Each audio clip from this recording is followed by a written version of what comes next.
granniopteryx, granniopteryx. She knows the truth, she's linking every link.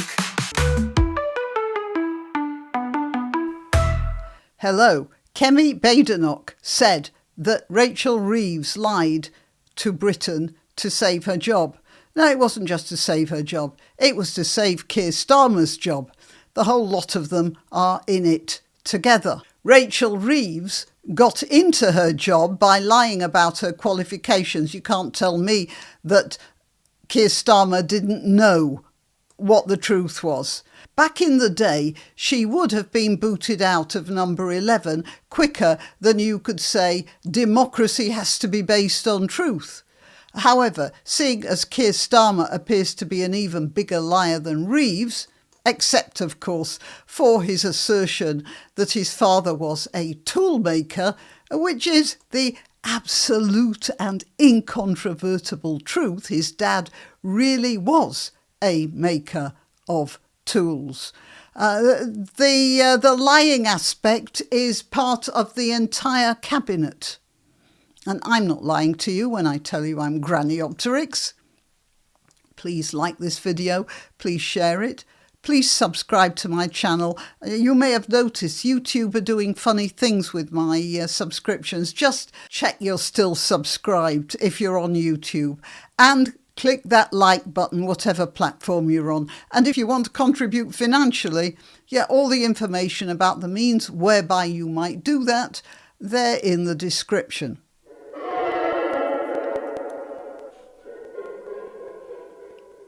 Now, I know that we can't expect politicians to tell us everything. Sometimes national secrets are more important. But in this case, Reeves wasn't making a political lie for the good of the country. She was conning us. She was conning us all for the good of the Labour Party and doing immense damage, first of all by telling the world that there was a huge fiscal black hole in the country's finances. Do you realise what that must have done? Well, it would have had a terrible effect on the money markets to start with, and the international value of the pound sterling must have been affected. I haven't been keeping an eye on it, but it can't have failed to have been affected.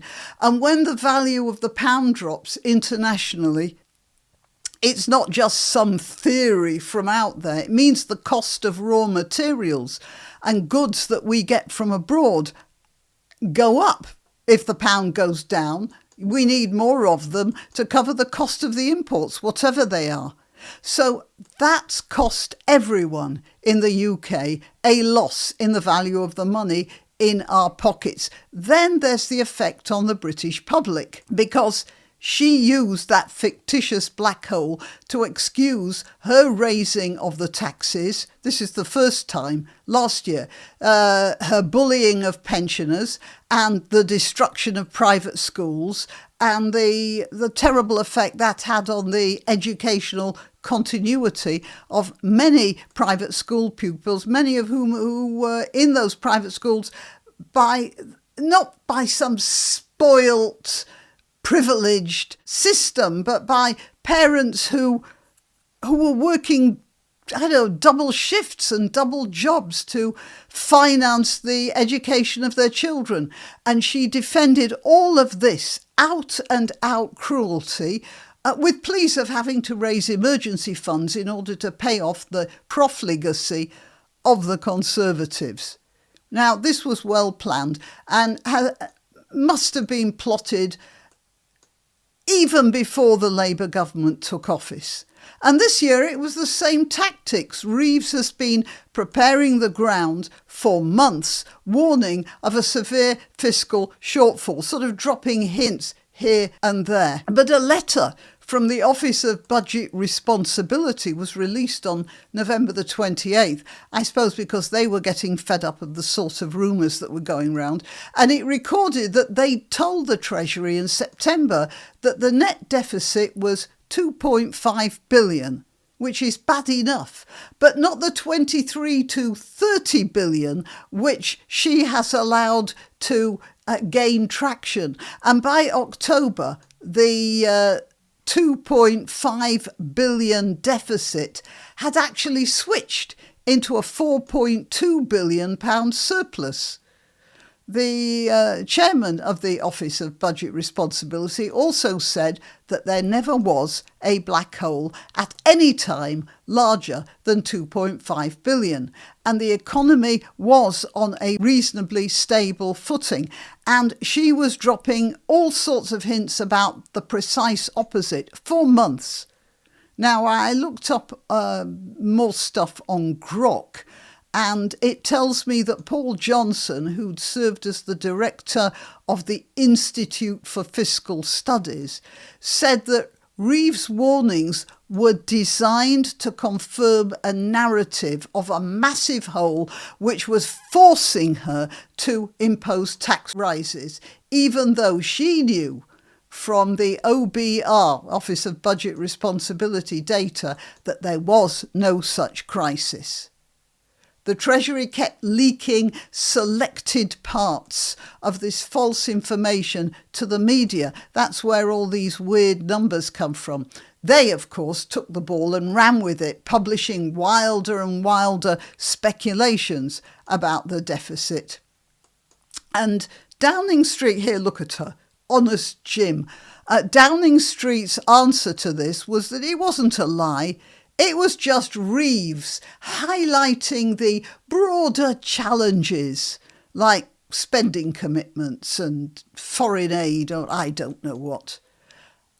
Look, I don't suppose I have to spend too much time convincing you that most people aren't that impressed by Downing Street's playing around with semantics. You know, she was just trying to get more money so she could pump more into welfare, into the people who will vote Labour next time. And based on these lies, the budget will raise an extra 26 to 30 billion pounds in tax rises, which is coming from us. And it'll come from income, national insurance, and of course the poor bloody farmers. All completely unnecessary, given that we weren't so short of money that we needed to do this. But of course, we need the extra money to fund the reduction of the two-child cap on benefits. And that sort of thing. These are all people that Reeves and Starmer, of course, have calculated will vote for them again because they want the goodies to keep on coming. Of course, this heavier tax burden will have affected businesses. Well, of course it has. And consequently, it will affect workers. And if we get back to agriculture generally, the prediction is that over 6,000 businesses in that sector are going to close over the next year or so. It's not only farms. There are associated businesses like fisheries and forestry and all the smaller traders and workmen who'd be sort of doing jobs on a self-employed basis in all of the businesses I just mentioned. So, as well as urban unemployment, which is already a problem, we're going to see an increase in countryside unemployment as well, and that's been a problem for years. I don't think you have to be a professional economist to work out that the result will be stunted growth and a lot of hardship. And the icing on the ship's biscuit is, of course, the car crash of Treasury credibility. How can, for instance, even big businesses plan when they don't know if the Treasury is going to be telling them the truth? And if the Treasury wants to warn us about some sort of oncoming crisis, who's going to believe them? So, it's the boy who cried wolf business. Will anyone actually prepare for whatever the Treasury tells us is coming? Now, it just so happens that this feeds in to the money markets. The money markets and that sort of thing is just about the last remaining of Britain's world-class industries. And it holds that position, or is holding up to now that position, mostly because it still has a reputation of trustworthiness. and probity. How is that going to be affected by all of this? And possibly the most important damage Reeves has done, of course, is what's been done to us. It's something that I and most of you lot, my regulars, already know. When you lie to people to cheat them into accepting a fabricated situation, it can only be because you don't respect them. You regard them simply as mechanisms for furthering your ends.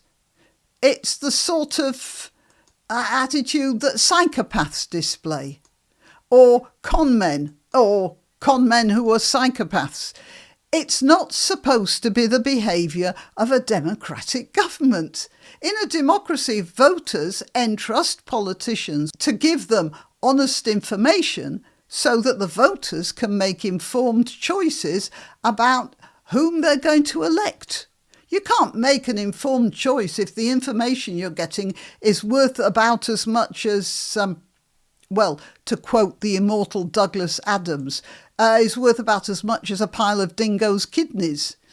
It undermines whatever is left of our confidence in democracy itself, which, I don't have to remind you, in the long term, isn't so good for our society. I was thinking about all of this, and interestingly, the last huge lie a government handed to the British public was Alistair Campbell and Tony Blair's dodgy dossier, which took us into war with Iraq.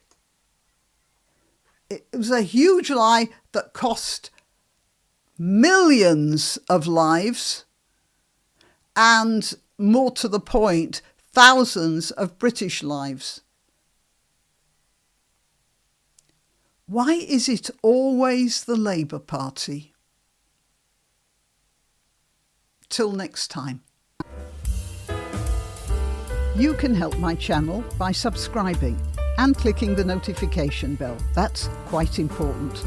And by sharing if you're so inclined. Links to my other channels and to donation methods are in the description. But the best way you can help is simply by clicking like and notify. Thank you.